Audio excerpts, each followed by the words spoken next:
Good morning. Good morning. Welcome to our Love Ambassador Meetup Morning. I am John Halcyon. This is a daily practice of gratitude and connection. Adjusting our mental space for the day to one of patience, kindness, looking for ways to be deeper in connection, ways to be kind to ourselves and patient with ourselves, forgiving of ourselves, recognizing that we are a human being doing the best we can, as is everyone else. So thank you for joining me today. If you are here and you've got something in your mind that you'd like to share, we'd love to hear it. If you've got some gratitude, if you want to share where you are physically, please do so as a comment or in chat. Good morning, Kiri.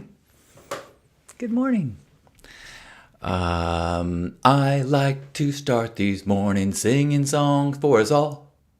And if you've got a wall in front of you, bounce against it a ball. And if you've got some gratitude, share it with the crew. And if it's something old, that's okay, but I prefer something new. What is your gratitude? Let's lift our attitude for this love morning. And a great afternoon to you, Jason. Where are you physically, if it is afternoon for you? Good morning. I am grateful for a visit from Brian. Lisa's brother came and visited last night. Now the two of them are on their way to LA for an event. They're driving. But it was so nice to invite him into our new home. He's the first person that has stayed in our guest room. That's exciting. I don't know if I've ever had a legit guest room. It's not really a legit guest room. It's a TV room / den that could be used as a guest room. But he's a great guy. We have very similar sense of humor. I can't wait for Lisa's brother to meet my brother, because I think we all have a shared humor cloud that I think it will be lots of laughs when we all get together. Good morning, Hope. Good morning, Gerbat. Good morning, Brent.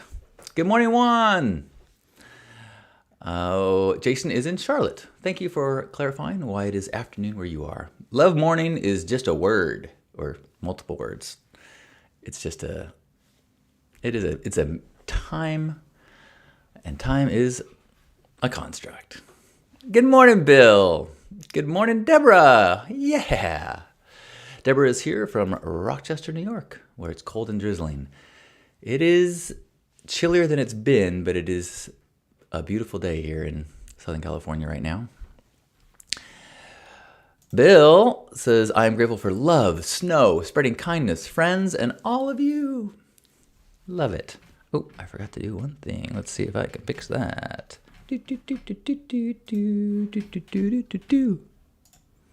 Oh, there we go.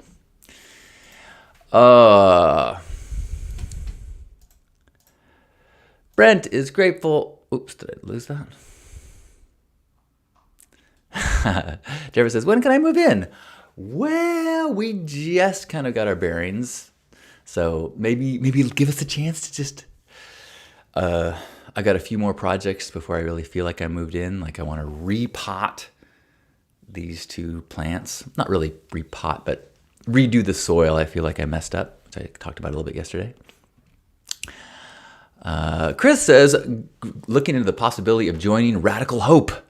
Last year's Love Ambassador Summit was great, and I highly recommend anybody to join. Thank you, Chris. That is something I'm going to talk about in just a second. I changed the name, and I want to get kind of some feedback from the people who are intending on coming or might be coming, how that feels to you.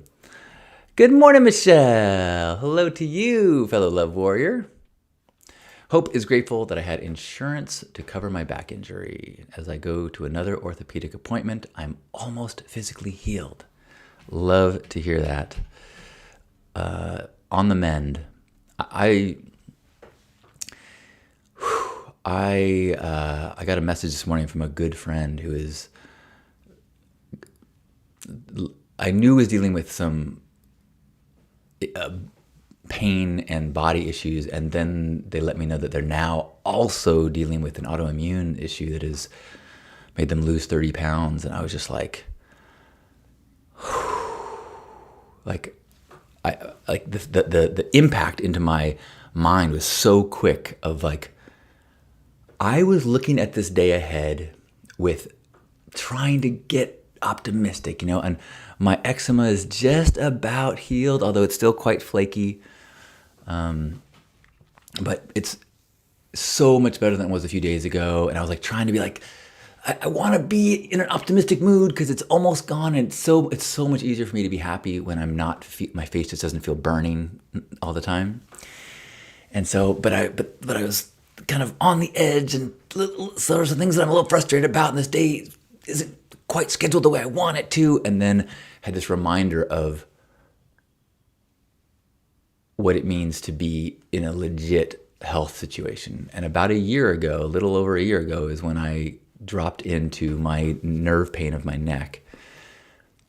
It's to think of that was only a year. I mean, it was only a year ago. It feels a lifetime ago.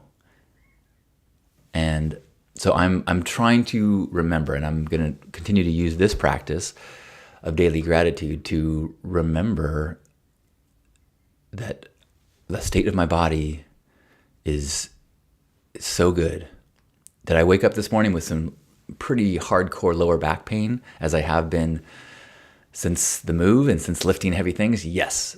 Is that anything close to the nerve pain? No. So I am grateful for the state of my body. Grateful. And that's, I think, a huge part of this daily practice is to not let that line slip up so that you find dissatisfaction with wherever you're at. It's like that. I love that idea of, instead of waking up in the morning and cursing my 53-year-old body, imagine that I'm 83. Imagine that I'm my dad's age, and I'm dealing with all the things he's dealing with in his body, and then he, blink, woke up in his 53-year-old body. Like, all of a sudden, I'd be like, oh my gosh, I can do so much.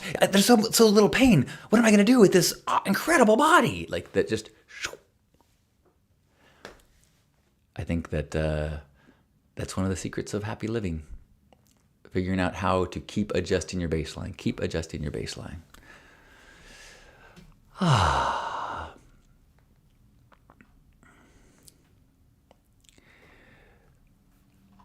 Gerbot is grateful to start my vacation today. Happy vacation. And grateful for my dad coming into town. Nice. Hope saying that this journey she's on has inspired her to get more physically strong as I've just entered 50. I feel that. My mom visited this week. She sees a trainer twice a week. And I was like, Mom, can I join you? Like, I think I'm at a point in my life when I can't do what I've always done to stay healthy. Like, I need some professional guidance on how to make sure that I keep my body moving as good as possible. I can't just do push-ups, sit-ups, and pull-ups. Like, I can't just do that anymore. And like curls, I haven't been able to do for a long time because of the little muscles around my elbow that I need to figure out how to strengthen. Let me see if I can take these words off the screen. I know I can. Actually, maybe I will just... Good morning, Mingo! Oops, there we go. That was Mingo. Good morning, Mingo.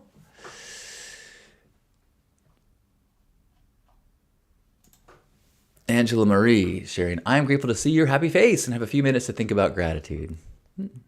There's so many things, coffee, a safe warm bed, but I want to acknowledge the Sacramento Burners who donated warm clothing last night to the needy at one of our meetups. Our community recharges me constantly.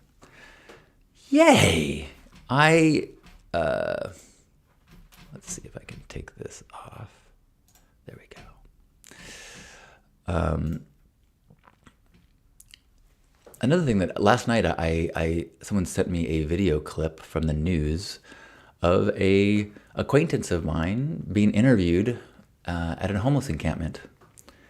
And it was a real, it's one of those things where the difference between us and them, and me and someone who's in a really difficult situation, whether it's health or financial, or there's just the lines between us are not as thick.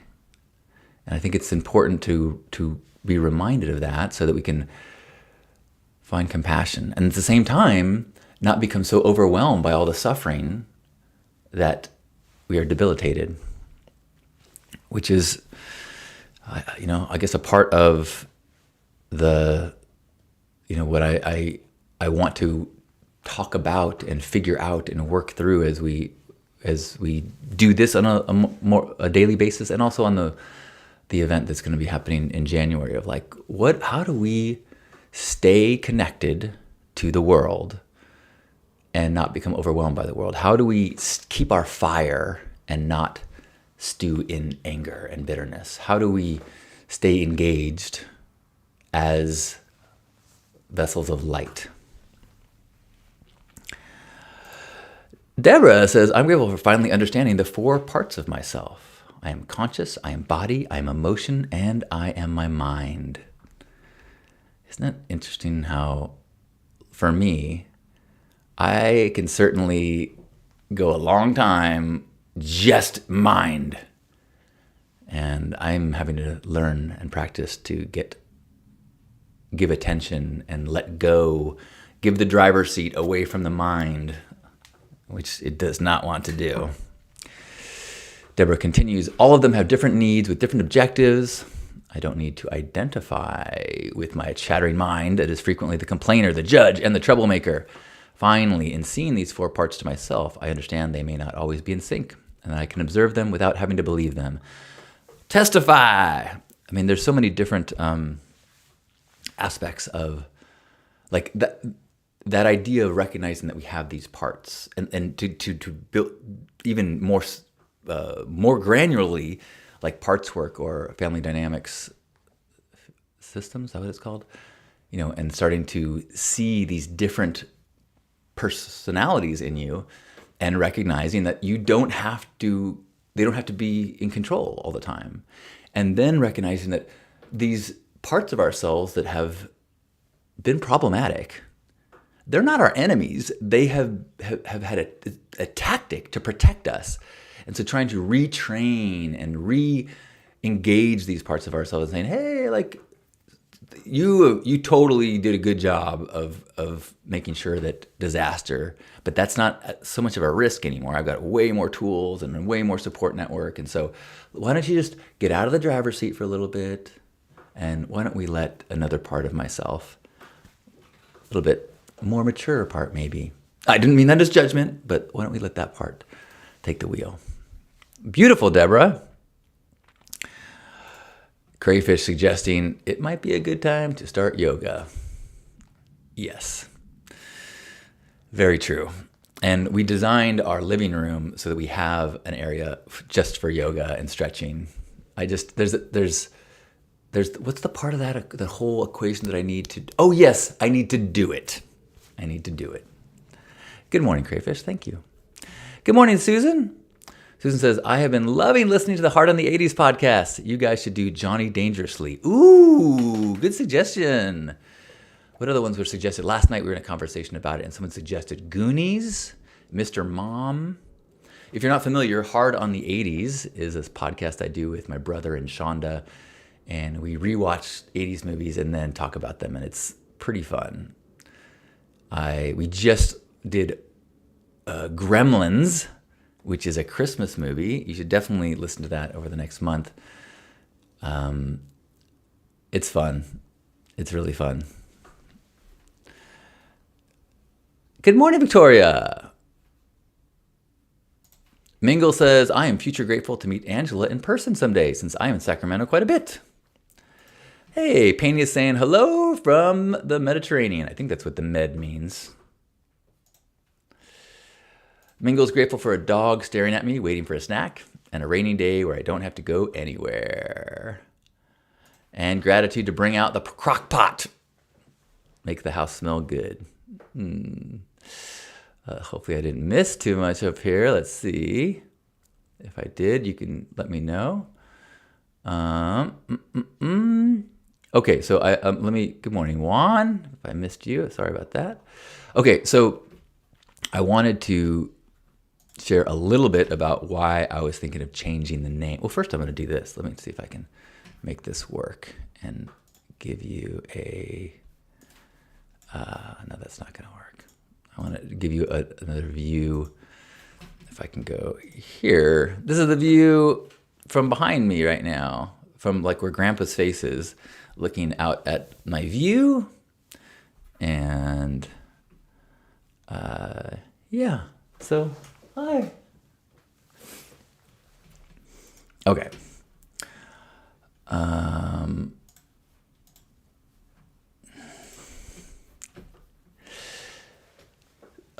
Okay, so I wanted to talk a little bit about my thoughts around this idea of radical hope. So initially, the January weekend was going to be called Love Ambassador Weekend. Last year it was called the Love Ambassador Summit. And the word summit seemed to, there's like sales summits, and people do summits where they invite a bunch of people into an online summit. And it's kind of like a marketing thing. And I was like, oh, I don't want people to think this is like a hustling marketing thing. It's just a set container for people who are in this vibe that we're in of trying to keep our love ripples growing in this wild world. How a place for those people to come together and lift each other up and help one another and practice some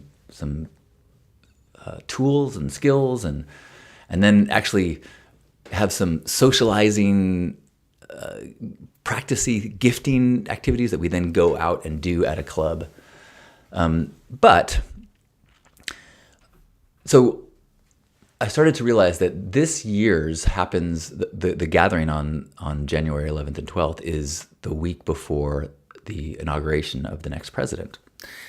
And the overlap, I think, of the Love Ambassador mission and what I think to be a critical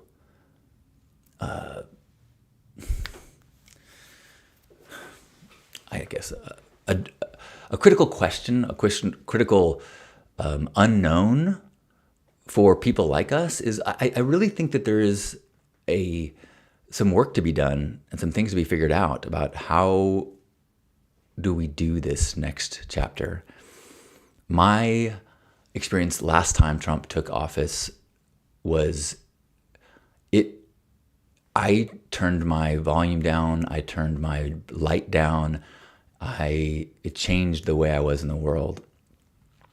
I mean, it didn't change. I mean, the media and the news and the stories and the fear about, once I realized, oh my gosh, half the country, is in favor of grabbing by the pussy, and I think that narrative is not helpful and not entirely true. And so I think that what this really important question, work, mission that we need to develop together is, how do we be love ambassadors and not just preach to the choir? It's easy to be a love ambassador and tell people that agree with you, like, we are so open-hearted and good, those people suck. Those people are the problem. And sometimes that's important because sometimes when you are feeling persecuted, you got to know that you're not alone and you've got a community. But I think that there is additional work that is possible of how do we say, actually, you're invited here and you're a part of this. We might have a story that we're not on the same team, but we are. Like, I think there was I just saw, I've not been following the news closely, but there was a bill proposed. It was giving, I think, the president but some official the ability to designate a nonprofit, a charity, as a terrorist organization. And without due process, they would then be treated as a terrorist organization, which means they lose tons of rights. And in essence, what that could do, it could give a governing body the ability to crush dissent. Because let's say the nonprofit is Black Lives Matter, or some pro-Palestine, or pro-Israel, or some pro-reproductive rights. It could be designated a terrorist organization and effectively shut down and its leadership arrested. So I think that all but the most extreme people don't want that, don't want to live in a country where that kind of power is given to anyone. That dissent becomes something that puts, if you are openly an activist, you are then at risk of imprisonment and your rights being taken away. That is a reality in many countries in the world. And that when people say we're fascist, that is the risk of the direction of fascism. But when we start playing the game of that's fascist and your guy, your people are fascist, you, because you supported them, you are fascist. Now we have this wall, and now we're fighting. And I think that we need to find a way to, as love ambassadors, find ways to avoid the tendency to project our anger, avoid the desire to fight at fellow people, and instead try to steer the anger towards policies and ideas that all Americans would be opposed to. Instead of us versus them, us and them versus the problem. And I think we are the ones in the best position to try to model that. It's difficult because we live in such this outrage culture, and the algorithms are going to encourage, by making more visible, the person that does make it aggressive and make it angry and causes people to respond angrily and then causes the fights. So we're gonna have to find a way to turn the other cheek and to lead with love and to find radical hope. The words radical hope. So confession, I started to take my descriptions of the workshop that I had planned, and then I was toying with it, different aspects of an upcoming inauguration and challenges in terms of the things in culture that are specific to right now and how that might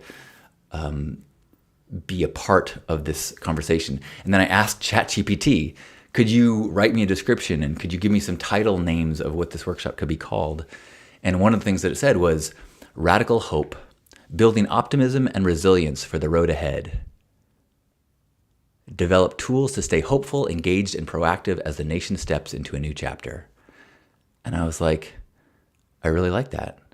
Not only do I really like that, but I had just heard the term radical hope in a different setting. Now, radical has a connection for many of us because so many of the 10 principles of Burning Man include radical. But I just saw something, I don't know if I'll be able to track it down, but it was a discussion, I'm sure I could search on it now I think about it, a discussion of the term radical hope.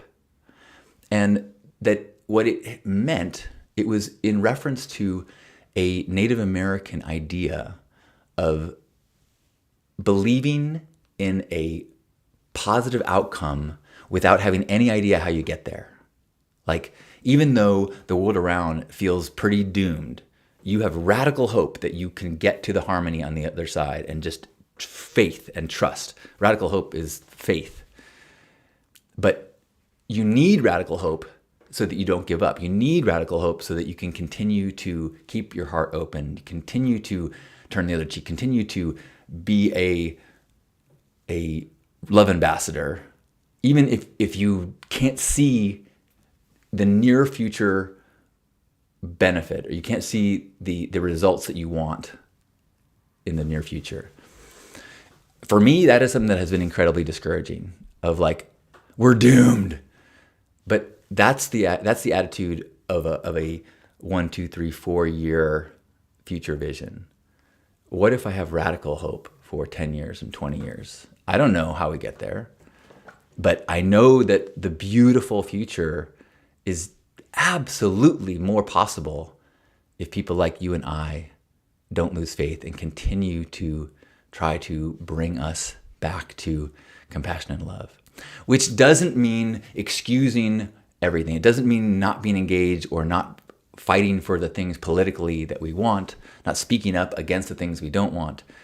It just means trying to find ways to engage that are coming from a place of love. And I think it's possible. When I'm in a positive headspace, I know it's possible. When I'm discouraged, that's when I need your help to lift me up.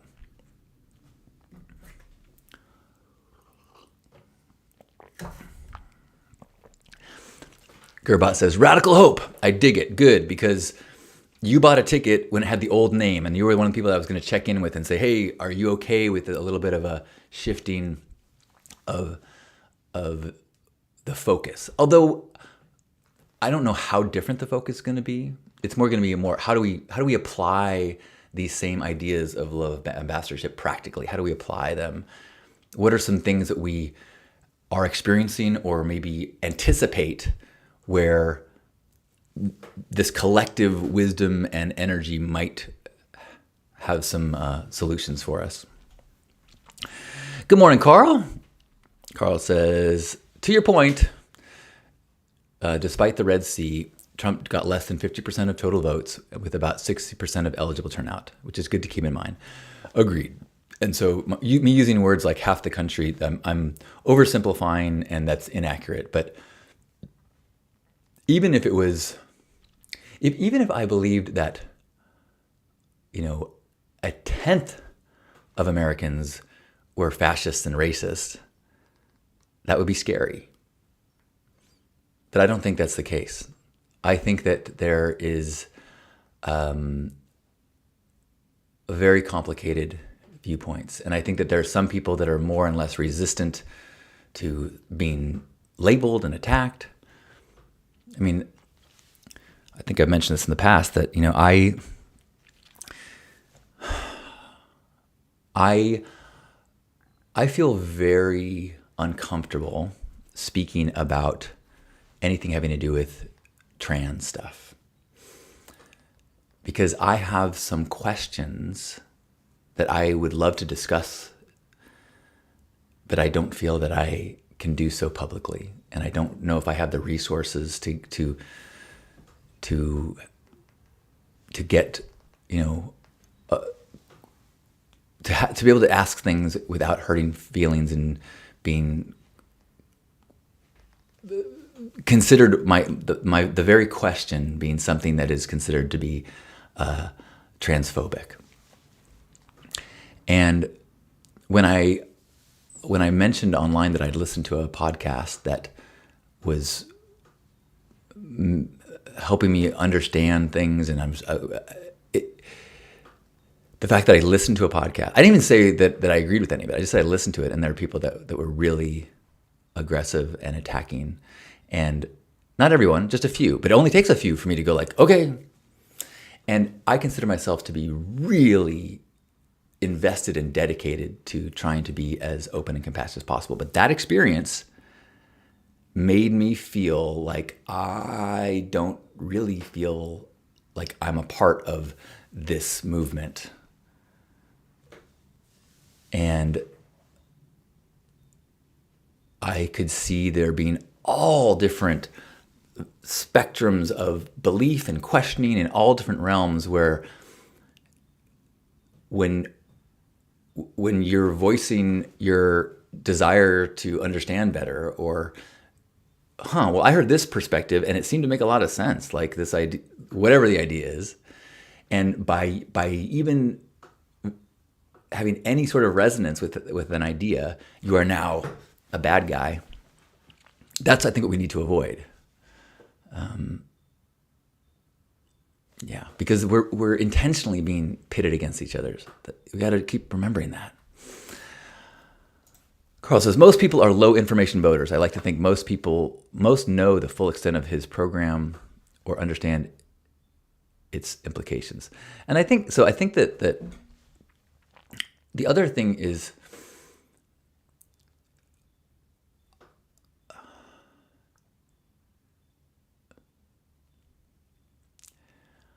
I don't know. I think I am willing to be, when I see how much my bias affects my ability to hear clearly anything that, I'll say, Trump says or Vance says, like to know how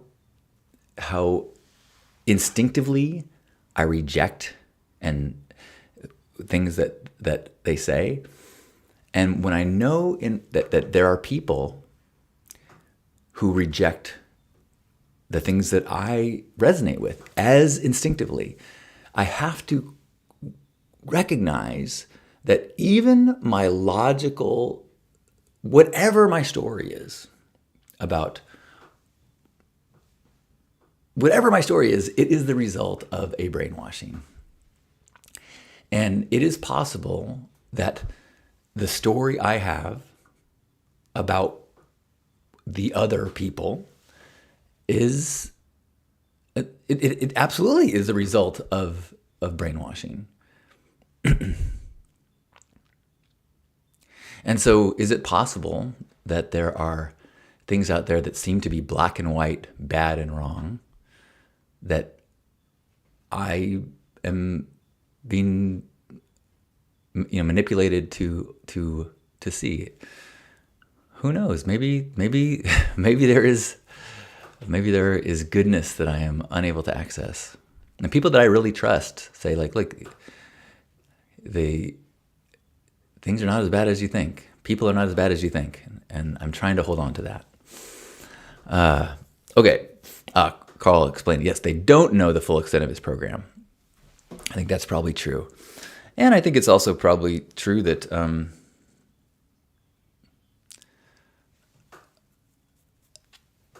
you know what? I'm gonna take a veer away from politics for a second.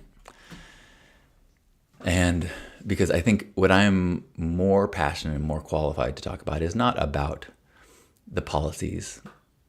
Most of my frustrations were about, in the political arena, was about fear of the impact to our system and fear of impact to our civility to one another as a country. And I think that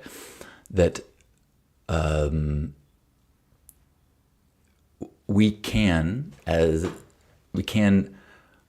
have dialogues about those two things and include everybody in the we, us, and them are both against the dismantling of democracy, and us and them are both against a country where rudeness, violence, disrespect is more acceptable. Now, not everybody. There's people on both sides that feel like it's impossible to be anything but vicious and violent against the other. But I don't think we should adopt that as the default. Okay, so clearly I don't have this stuff all figured out. This weekend in January is not going to be a lecture series where I tell us what to do. We're going to be sharing our experiences, our struggles, a safe place to talk about some of these things, and practice some ways of connection, some ways of engaging people.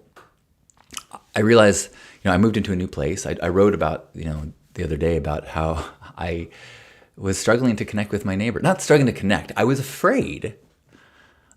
I just assumed that I would have some pushback and some judgment. And I've had nothing like that. And so that was a really significant reflection for me to know I have self-healing to do in order for me to be as beneficial a love ambassador as possible. And it really takes a safe space, and I think reflecting and hearing and seeing what other people are going through to go, oh my gosh, yes, I'm experiencing that too, or I can push myself to do that too. It was interesting when I shared about, that I had some judgment and fear of judgment as I went to meet my neighbors. Some people were like, wow, that's super helpful to hear. I recognize that I too am having some of this that I need to work on, which was my goal. Like, hey, like I'm confessing. I wish that I was Mr. all love all the time, but I was feeling shyness. I was feeling fear of judgment. And then some people, I think, how can I say this in a friendly way? I think there are people that are living in their story of who they are in the same way that I sometimes do. Like, so they read my thing and they're like, you shouldn't be so judgmental. You need to embrace people with open arms and love. And I'm like, yes, I know, but I also know that I was living in a story that I am that person. But when I really dig into it, I'm struggling with that. And I think I would guess that a lot of us are in that a little bit more murky space of we want to be love warriors 24/7, love ambassadors. We want to be non-judgmental and compassionate and kind in every connection. And we have a lifetime of issues and traumas, and we have media stories, and we have all this stuff. And it requires not just a daily practice, because I'm doing this every day. It requires real effort to acknowledge and recognize these things that are in the way of being open and loving. It's a lifelong practice.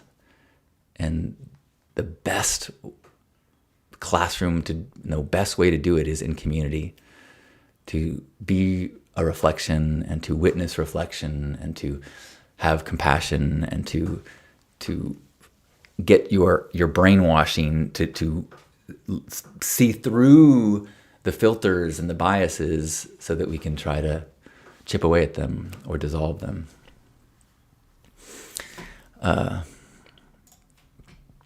Aaron says, it sounds like you want to connect for real in real life. So happy. Let's do and talk about what we stand for and against no more. Stand for, against no more. I like that, Aaron. Yeah, I'm doing a in-person weekend workshop in San Diego, January 11th and 12th. If this link will go through, we'll see. It's hope.hugnation.com. That will redirect you to a little bit more about it. But that's the official gathering. And yes, I want to be doing much more in real life in the next year. Thank you, Susan. Susan says, I'm proud of you for reaching out to the neighborhood. I'm so glad we did, because my story has been obliterated. Already one of the neighbors that we left cookies on their doorway, they came over with a card and said hello and were super friendly. Learned that one of my neighbors that was super cool has known my parents for 30 years. Of course, my dad knows a lot of people in San Diego.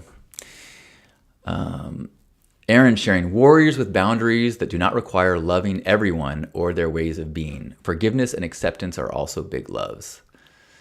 I think I'm going to agree with you and then shift my wording around that, because I think, to me, loving is something that you can do to everyone.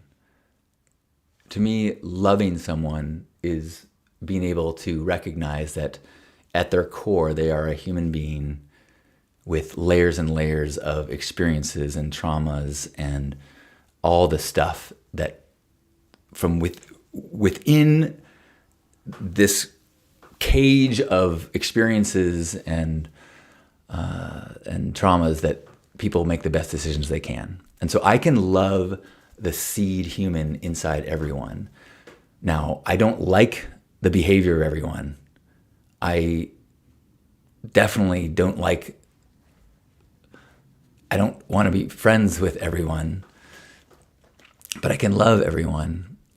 And I think you're right with boundaries as part of that. So like, I can love you and recognize that I don't want you anywhere near people I love. You know, I love you. I don't trust you. That's something I've been going through recently. A mutual acquaintance has been really causing a friend some suffering and trying to figure out, how to respond in a way knowing this person is a scorpion. You know the story of the scorpion and the frog? And that a scorpion wants to get across the river and sees a frog, goes, "Oh, frog, will you give me a ride across the river?" And the frog's like, "No way, dude, you'll sting me." And the scorpion's like, "What? No, I won't. Why would I sting you? If I sting you while you're carrying me across the river, you'll drown and I'll drown. That'd be crazy. It'd be stupid. Why would I do that?" And the frog's like, "That's a good point. Okay, hop on." So he starts bringing him across the river. Midway through the river, the scorpion stings the frog. And as the frog is starting to be paralyzed and going under the water, he's like, "Why?" And the scorpion says, "I'm a scorpion."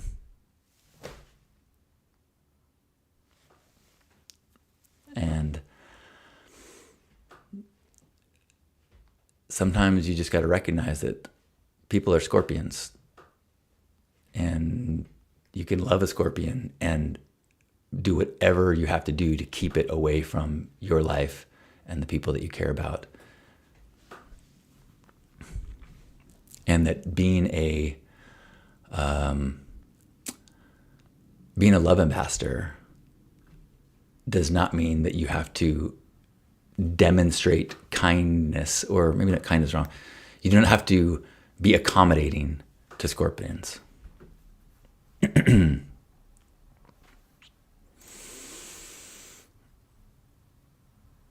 morning, Susan.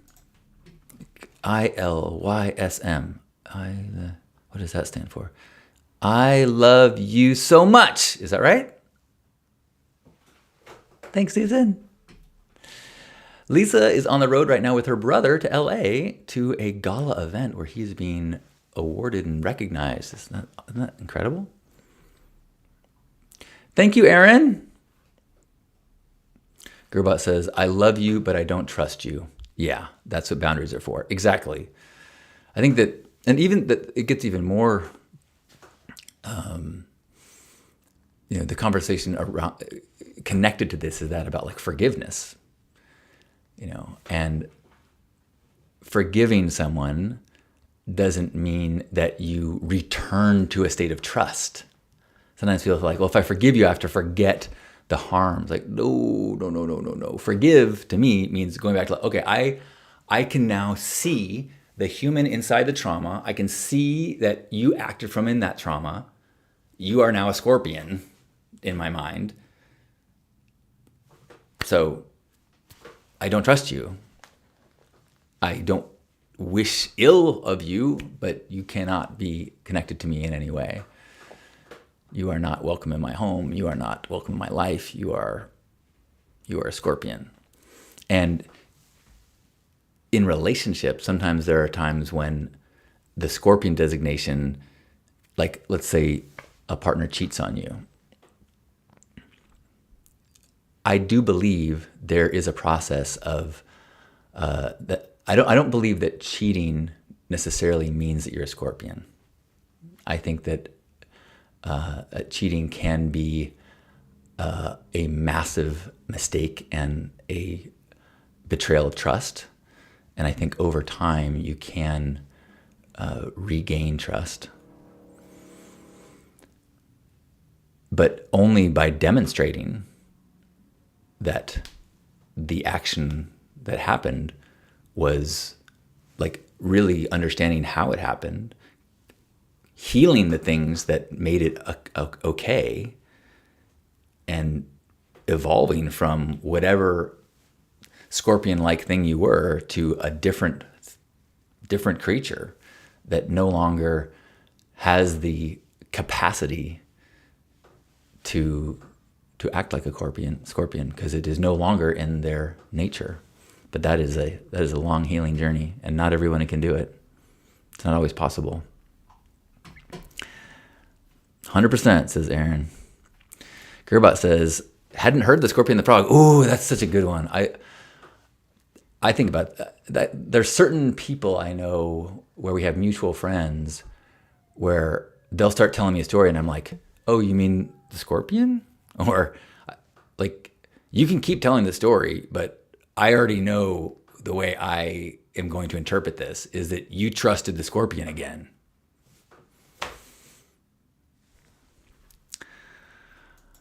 Okay, it's been a long morning. Thanks for giving me time to think through some stuff. And again, I am excited to share physical space with some of you in January. I know Gerbot's going to be there, and Kiri's going to be there, and I think Mingle's going to be there. So maybe you. We've got, I think, like 7 more spots. Meow to that. Thanks, Aaron. Was there anything else I wanted to share today? Well, I am feeling grateful for my body, my health, feeling grateful for this space of connection. I'm also grateful that this space is lower expectation. Like today we talked for almost an hour. The last few days I have not felt as filled with gratitude and so energized and wanting to talk so much. So sometimes it's a place just to check in, share a little gratitude, know that we're not alone, but that's it. And I really appreciate that understanding. It helps me so that I can, my goal is to just show up. And as opposed to my responsibility is to deliver something, I just need to be authentic. And sometimes that means, I got a bunch of stuff in my mind that I want to share and get your thoughts on. And sometimes it's, I'm digging deep for gratitude. Anybody got some other gratitude that I could be energized from? Thank you, Andrea. It says, thanks for being a safe space for sharing your experience. I continue to be reminded that authentic sharing of vulnerability is healing when done communally. That even in a place where I've been sharing pretty vulnerably for decades, I still have these things that feel scary. And it feels like, if I say that, especially, actually, I'll say it's gotten worse. This tide of us-themism has really trained us to be more aggressive and to be more comfortable belittling and teasing. And so I think that and we've been trained, we've been given the words and the labels to, if somebody crosses a line and says a thing that isn't fully formed and might have, like you're a blank. And that momentum, we've seen it happen, it can really be damaging. And it's one of the huge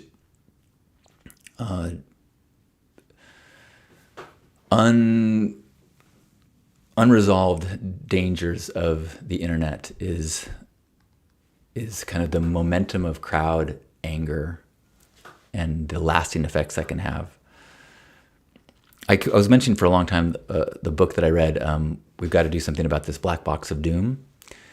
And part of that book it's fictional, but it goes through these examples in the near future of social media kind of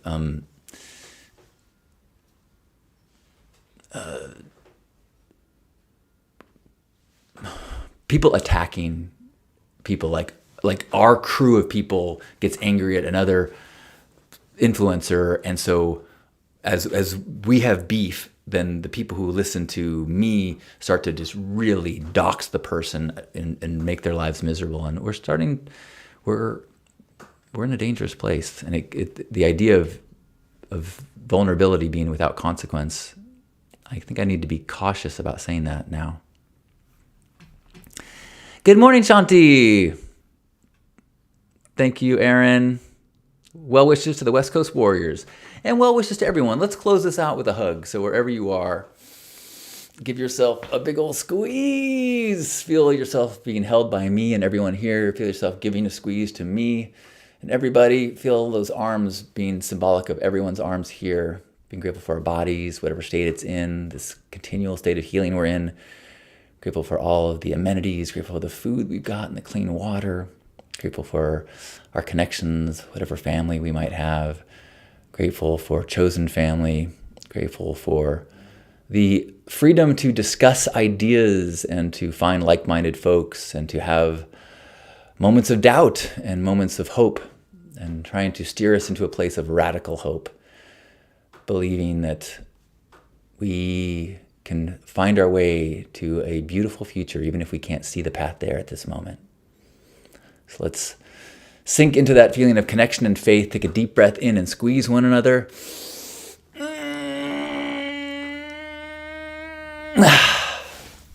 On behalf of Grandpa Caleb and everybody here, thanks for being here for this Love Ambassador meetup.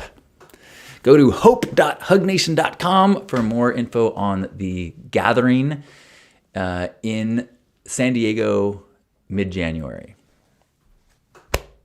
I love you. Thanks for the burst of love and good vibes this morning. Make it a great day. Oh, and Gerbot says, I appreciate the consistency. We all go through ups and downs, and one of your greatest strengths is your radical authenticity and sharing your journey with us. That's what I'm here for.